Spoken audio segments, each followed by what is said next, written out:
Hola, pues nosotros venimos a presentarles el tema de la historia de la lingüística en la India, por lo que abarcaremos temas como lo que es el contexto que se necesitó para desarrollar el estudio del lenguaje en la India. Además, veremos los aportes que brindó Panini en cuanto a la gramática, es decir, tanto en la morfología como en la sintaxis y en la fonética. Asimismo, seguiremos viendo con la importancia del sánscrito, la importancia del contexto en la significación. También veremos lo que ocurre con la oración como unidad completa del sentido. Y finalmente veremos las teorías que van a ver con cuestiones de la lingüística, como lo sería el Divani y el Sfota. Para comprender mejor el estudio del lenguaje, es necesario retroceder un par de años para comprender el contexto en el que se desarrolla. La historia de la India se resume en invasiones, imperios, nacimiento de religiones y caída de civilizaciones. Y como cualquier consecuencia ante una invasión de territorio extranjero, el cambio de cultura provocó algo con la invasión de los arios, ya que desde 1500 antes de nuestra era, diversas tribus arias procedentes de Afganistán y Asia Central comenzaron a llegar al noroeste de la India. Según lo que se dice de la teoría de la invasión, dominaron el norte de la India y desplazaron hacia el sur los habitantes originarios del norte de la India. Sin embargo, lo que sí es cierto es que los arios fueron los artífices de la gran tradición literaria en sánscrito. Durante este periodo de transición, es decir, de 1500 a 1200 antes de nuestra era, fueron redactados los Vedas, las sagradas escrituras hindúes, y se formalizó el sistema de castas. La espiritualidad y la historia de la India no podían entenderse sin estas composiciones. Después de esto, en la India había escuelas de aprendizaje de los textos sagrados y para facilitar su memorización se acompañaba de las ciencias como la fonética, la gramática, la métrica, etimología, el ritual y la astronomía. Ciencias que surgen para asegurar una correcta transmisión y comprensión del texto sagrado. En la transmisión oral de estos textos sagrados se alcanzó tal fidelidad que miles de años después el mismo texto sagrado sigue recitándose sin variantes en lugares muy alejados. La intención de preservar textos sagrados inalterados generó una reflexión lingüística que adquirió el grado de ciencia auxiliar del aprendizaje de los textos sagrados. Para comprender mejor el contexto en que se desarrollan los estudios del lenguaje, es importante recalcar estos datos, ya que debido a las escrituras y al esfuerzo de memoria que suponía el lenguaje, se extrae de lo real y refleja al exterior. Además, la lingüística india se aproxima a la teoría de la enunciación. Incluso el habla y la escritura no estaban unidas. La escritura representaba algo secundario. La fonética y la gramática están unidas con la religión y el ritual védico. La reflexión lingüística depende de la concepción religiosa, es decir, los textos sagrados.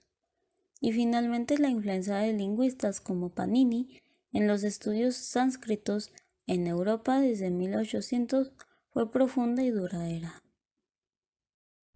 Ahora vamos a hablar de la importancia del sánscrito. Pero para empezar, ¿qué es? Bueno, el sánscrito es esta lengua antigua que se utilizaba en la India para realizar cualquier tipo de texto. Es una lengua así como el español, como el inglés o cualquier otra. Aquí, la diferencia es que tuvo una mayor relevancia que cualquier otra.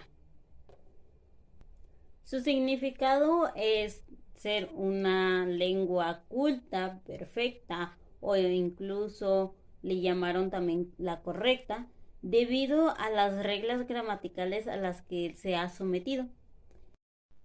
Este tiene dos puntos de importancia, los cuales son que es la primera lengua en someterse a un estudio analítico verdaderamente científico que dio por resultado una descripción rigurosamente lingüística de la misma. Por otra parte, la lingüística evolutiva, comparativa e histórica, así como la lingüística moderna comparada, no hubieran surgido si los lingüistas no hubieran conocido el sánscrito, que les proporcionó las claves principales para los estudios comparativos. El sánscrito es la lengua de la literatura clásica de la India, cuyos orígenes más remotos hay que buscarlos en la tradición védica, cuyos documentos más antiguos proceden del Rig Veda. Puede afirmarse que el Veda clásico se distingue del sánscrito de forma parecida como el griego que empleó Homero se distingue del griego clásico. En cuanto a las formas gramaticales, el Veda era más rico y menos inmutable que el sánscrito, que perdió procedimientos gramaticales sin que fueran sustituidos por otros. Por ejemplo, de las 8 desinencias aisladas que había para señalar el caso, el sánscrito solo ha conservado las de singular en la declinación más frecuente. Perdió el subjuntivo védico y redujo a uno de los 12 infinitivos del Veda. El sánscrito medio perdió también el acento tonal de las vocales, que en tiempos de Panini estaba aún vigente. Sin embargo, el sánscrito es una lengua compleja y no solo porque sea flexiva, sino también porque su sistema fonológico es especialmente sensible al contexto, en cuanto a la alternación vocálica se refiere. Sir William Jones, quien identificó por primera vez que la familia indoeuropea de lenguas, describió al sánscrito en estos términos: una maravillosa estructura más perfecta que el griego, más copiosa que el latín y más exquisitamente refinada que ningún otro. Es considerada como la hermana mayor de la familia lingüística indoeuropea, ya que el sánscrito clásico generó la mayoría de los cientos de idiomas modernos que se hablan en la India, Pakistán, Bangladesh, Nepal y Lanka. Algunas de sus lenguas hijas incluyen hindi, marathi, urdu, nepali, balochi, gujarati, singalés y bengalí. La variedad de idiomas hablados que surgieron del sánscrito se corresponden con la gran cantidad de escrituras diferentes en las que se puede escribir. Y según el censo más reciente, solo 14.000 personas de 1.252 millones en India hablan sánscrito como su idioma principal. Se usa ampliamente en ceremonias religiosas, miles de himnos y mantras hindúes que se recitan en sánscrito. La mayoría de los lingüistas consideran el sánscrito como una lengua muerta. Un movimiento en la India moderna busca revivir el sánscrito como idioma hablado para el uso diario. Este movimiento está ligado al nacionalismo indio, pero se opone a hablantes de lenguas no indoeuropeas, incluidos los hablantes de lengua drávica del sur de la India, como los tamiles. Yo les voy a estar hablando un poco acerca de la gramática de Panini, pero quisiera comenzar con una pregunta que me parece fundamental en el tema, que es el ¿quién fue Panini? Y por qué su importancia en este tema o en este ámbito de la lingüística. Pues primero que nada, Panini vivió en el siglo IV o V antes de Cristo y fue un gramático hindú que reunió y estudió las reglas gramaticales de la lengua sánscrita. La lengua sánscrita se consideraba para ellos como la lengua de los dioses. Entonces era muy importante y los estudios de Panini y de algunos otros hindúes sirvió para la interpretación de algunos textos sagrados que estaban escritos pues precisamente en esta lengua. También hasta el día de hoy la gramática tradicional india sigue concibiéndose como una reinterpretación de la gramática de Panini. En los estudios de Panini pues llegan hasta nuestros. Y bueno, algunas consideraciones de Samuel Estrada Duque y Jaime Bernal León Gómez, lingüistas, son que el afán de Panini por producir su obra no fue más que el reflejo de su preocupación por el aspecto religioso. Panini era un monje budista, entonces se entiende que vaya por el aspecto religioso. Y pues siendo el sánscrito una lengua sagrada, él creía que en sus rituales las palabras tenían que pronunciarse correctamente, sin errores, sin deformaciones, para que los dioses pudieran recibir el mensaje. Entonces su preocupación principal era la de escribir correctamente las formas clásicas del lenguaje, para que se pudieran enseñar y se pudieran aprender correctamente, ya que pues las personas ya no podían entenderlo con claridad. Y pues sabemos que esto sucede mucho con las lenguas de todos lados, se mezclan, se deforman, se adoptan nuevos términos. Entonces, por ejemplo, en otras grabaciones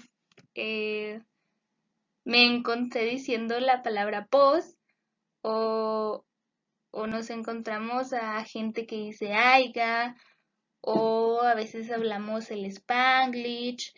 Entonces, sí hay, sí hay ciertas,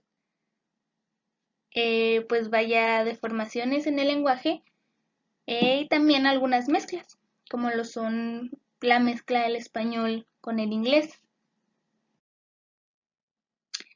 Ahora, los conocimientos lingüísticos de Panini permanecieron olvidados durante muchos siglos en la corriente de la historia.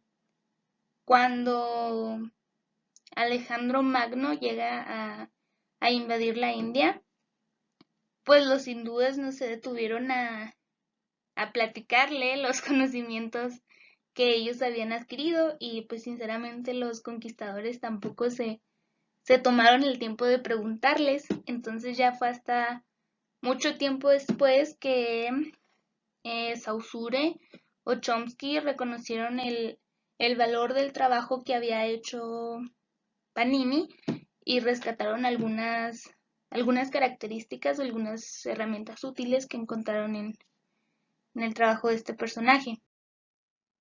Ahora, y entrando en el tema de la gramática de Panini, en su gramática se mostraba cómo se formaban las palabras y qué parte de las mismas era la que llevaba el significado. Esta gramática consta de 8 capítulos, que 8 es hasta y capítulos es adhyaya, y también es conocido como el Astadhyayi de Panini, como lo vemos ahí en la imagen. Son 4000 reglas que están ordenadas cíclicamente.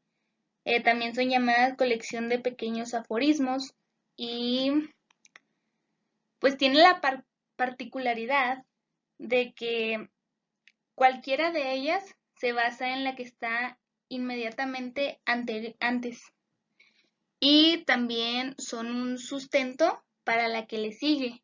Es decir, si vamos a leer la regla número 2, tenemos que haber leído previamente la 1 para tener pues ya un contexto de lo que va a hablar. Y si vamos a leer la 3, pues ya leímos la 2, ya vamos con una idea de qué nos va a decir la número 3. Bueno, en la gramática de Panini, la fonética es muy importante, al igual que la morfología. La fonética era considerada como el enlace de la gramática y de la expresión. Y Panini, de hecho, puso antes de sus reglas un catálogo de sonidos del sánscrito. Y pues este se encuentra dividido en 14 grupos, pero vemos que es de suma importancia ya que se tomó el tiempo de acomodarlos incluso antes de comenzar con las reglas. Ahora la morfología también para los hindús es muy importante. De hecho, antes del siglo XX, la morfología y la fonética son de suma importancia en el área de la lingüística. Entonces ya tenemos un catálogo de fonemas y también en el cuerpo de las reglas se encuentran otros dos catálogos, que es uno de raíces y otro de bases nominales. Entonces encontramos bases nominales y verbales, raíces y afijos. Y previamente a este trabajo morfológico, Panini ha establecido ya todo el inventario fonológico de la lengua, dado que la ordenada sucesión de fonemas, de acuerdo con las reglas que las determinan en los patrones sonoros, constituyen los morfemas. Bueno, aquí ya sabemos que previamente Panini se tomó el tiempo de acomodar un catálogo de fonemas.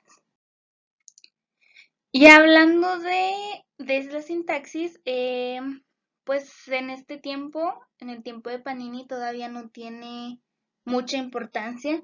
De hecho, hasta que entre el siglo XX, bueno, más bien antes de que entre el siglo XX, en todas las gramáticas, pues se habla más de la fonética y de la morfología y se toca muy poco o para nada el área sintáctica. Entonces, en realidad, ahí no tiene mucha importancia. Panini describe, no prescribe. Bueno, es muy importante saber que para los hindús, pues no era como los griegos, ¿verdad? Los griegos tenían la idea de la gramática como el arte de escribir. Es por etimología, aquí pues en el lenguaje sánscrito, la palabra gramática viene del vyakarana, que significa separación o análisis. Pues esto nos lo dice todo, ¿no? Los hindús, Panini, se centraban más en estudiar las palabras y en meterse a analizarlas, a ver cómo estaban compuestas, a ver su significado, y no tanto en el arte de escribir como la idea que tenían los griegos. Bueno, también a Panini hay que agradecerle el término del morfema cero, que es muy importante debido a que hay formas lingüísticas que en su estructura superficial carecen de una representación fonológica. Abajo tengo el ejemplo de la palabra lunes. En realidad, cuando decimos lunes no sabemos si está en singular o en plural con solo escuchar la palabra. Lo podríamos saber si la metemos en un contexto, como en las oraciones que vienen abajo. El lunes es aburrido o los lunes son aburridos. Ahí conocemos un número por el artículo que está antes de la palabra y el verbo, que están en singular o en plural. En la imagen dice que la idea que conlleva este morfema no se manifiesta físicamente ni en fonos ni en grafemas. Se simboliza con un cero.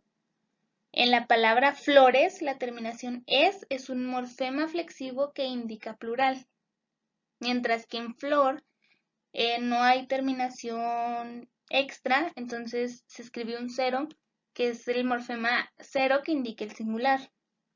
Igual pasa con doctora.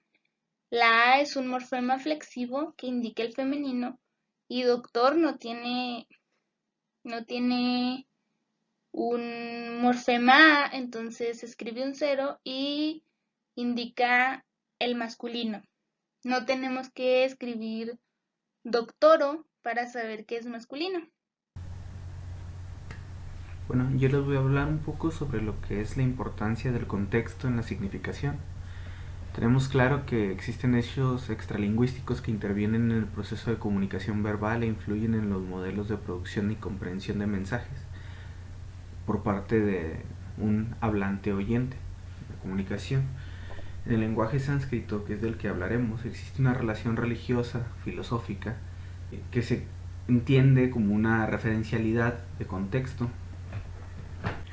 El referente en el español sería el uso de las palabras o de las frases u oraciones como Dios mío, bendiciones, Dios te bendiga, que tienen este toque de pensamiento religioso cristiano y son parte del origen de nuestra lengua. Vamos a ver en esta sección una parte muy importante, no solo de la lingüística india, sino de su pensamiento. Hablaremos de la contextualización de su lengua, que podemos ejemplificar con un estudio de caso, en específico sobre las Vedas.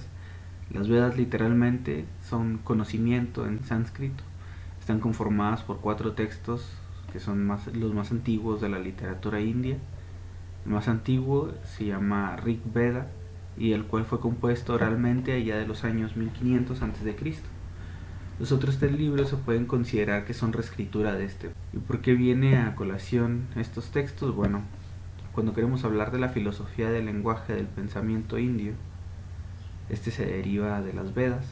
Las disciplinas auxiliares de la Veda, que tienen que ver con la lingüística, corresponden por ejemplo al Shiksha, que es la fonética, y el análisis del lenguaje, que sería Nirukta, que corresponde a la definición de los términos. Entonces ya podemos ver aquí que las definiciones de los términos y lo que es el sonido se toman en cuenta para la construcción de las Vedas. También algo que podemos ver es la mimamsa, que es la exégesis sistemática de los términos de la Veda. Que es la exégesis? Pues es la significación directa. El sistema lingüístico indio estaba dado por la referencialidad metafísica de su religión. Es algo que podemos concluir de esto. Hablan ellos de algo que se llama el Samkhita, y esta es una convención en la lectura del Crátilo donde se habla de la asignación de los nombres por convención. Es algo que defendía Hermógenes. Bueno, los indios lo miraban un poco distinto. No era en sí una asignación, sino que era el mismo uso del lenguaje, que cuando se piensa y se deriva es el que da o va a dar estas convenciones. Y aquí se puede mirar una idea del lenguaje como un ente vivo o un ente líquido, si se quiere acercar más a la filosofía de Bauman, a pesar de que el origen del lenguaje para ellos era algo insostenible para los estudiosos de la lingüística india. El uso del lenguaje era algo continuo. Entonces, pues hablando nosotros de la importancia del contexto de la significación, pues que es lo que cimienta los elementos del lenguaje, que es lo que lo hace sólidos. En sus estudios sobre el lenguaje nos podemos preguntar cómo es que los átomos de una palabra o los fonemas o grafemas funcionan en ella. Porque hay algunos que no asienten al significado, no lo asisten, perdón.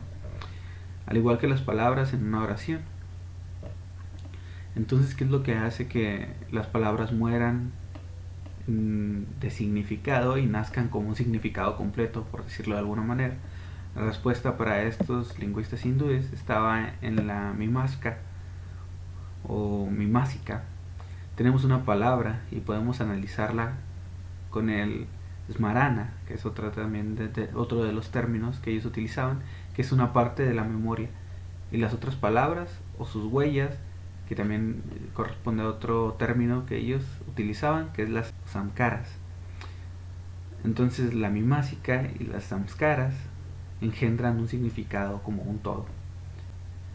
Entonces aquí estamos viendo que estos dos elementos, que son la memoria y el otro que son los componentes de la oración, son los que corresponden a dar un contexto o vienen a dar un contexto. Bueno, la oración como unidad completa de sentido. Dice que algunos lingüistas consideraron que como unidad dotada de significado, la oración prevalecía sobre la palabra. Y esto tiene mucho sentido en realidad. Si yo digo, bueno, como el ejemplo del morfema cero, si yo digo lunes, pues tengo la palabra, pero en realidad no tengo un contexto, no estoy dando una información, no tiene un sentido, simplemente está la palabra, pero el lunes ¿qué? Entonces si ya digo, el lunes es aburrido, ya estoy comunicando algo, estoy dando una información, le estoy dando un sentido a la palabra eh, y ya, pues ya estoy comunicando algo. Si yo digo, por ejemplo, Alejandro, pues van a preguntar Alejandro qué. Y igual, si digo Alejandro fue a la escuela, ya estoy dando una información que no tenían con solo la palabra Alejandro. Y pues así es como la oración tiene un sentido completo que la palabra por sí sola no puede tener. Ahora les voy a hablar sobre la teoría de Duvani. Bueno, fue propuesta por Anandavar Davana en el siglo VIII después de Cristo en el libro Duvani Aloka. Dice que no usamos el lenguaje simplemente para pasar información, contamos chistes, expresamos sentimientos, escribimos poesía, realizamos varias funciones creativas con el lenguaje. Tomemos por ejemplo una situación en la que se acaba de inaugurar un café, un lugar de comida, y nosotros le vamos a preguntar a un amigo que ya estuvo ahí recientemente cómo está la comida. Entonces él dice, oh, está muy buena. Pero cuando dice esto, hace una mueca extraña. Entonces esto da a comprender inmediatamente que la comida no era buena. Entonces, ¿cómo podemos decir algo y vamos a significar algo completamente diferente? Esa pregunta pues se respondía o se trataba de responder en el libro de Duvani Aloka, bajo esta teoría. Propuso que las palabras tienen la capacidad de sugerir nuevos significados que no son ni su significado literal, como vendría algo en el diccionario, ni están relacionados con él.